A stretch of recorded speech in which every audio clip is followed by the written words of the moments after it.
శుద్ధపరచుకోవాలి. నాలుగవదిగా ఎలా తినమన్నాడు? దాన్ని త్వరపడి తినాలి.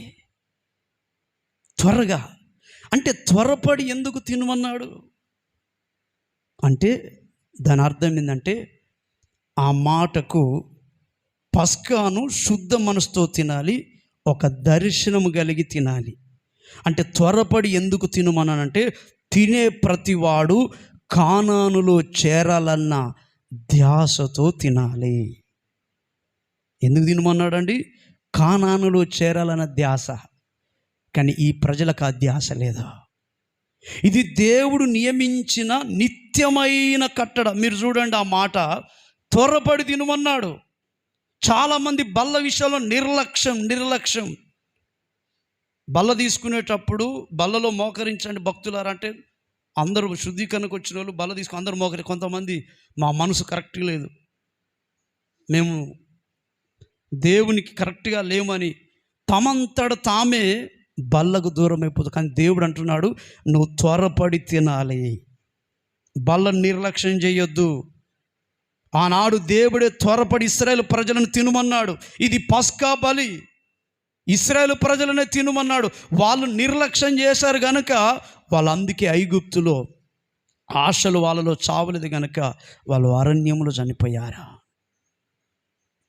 ఈరోజున్న దేవుని బిడ్డారా, ఒకవేళ ఉద్యోగాన్ని బట్టి ఏదైనా దూర ప్రాంతంలో ఉంటే సరైన ఒకవేళ శుద్ధీకరణ దేవుని మందిరానికి వచ్చి మీరు ప్రయాణం చేసి వచ్చైనా శుద్ధీకరించుకొని మీ మనస్సాక్షిని బట్టి దేవుడు శుద్ధీకరిస్తాడు మీకున్న పరిస్థితిని బట్టి. కానీ అవకాశం ఉండి కూడా చాలామంది శుద్ధీకరణకు రాకుండా ఎలా పడితే అలా తీసుకుంటున్నారు.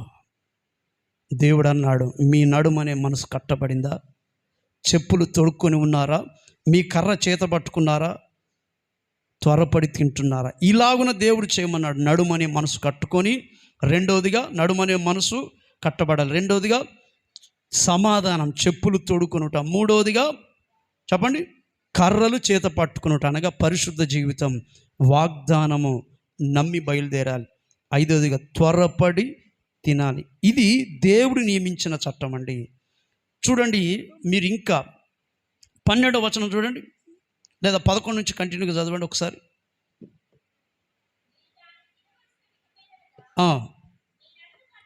మీ నడుము కట్టుకొని 1, 2 మీ చెప్పులు సమాధానం కలిగి ఉండి, మూడవదిగా కర్రలు చేత పట్టుకొని త్వరపడుచు దాన్ని తినవలెను, ఇది యెహోవా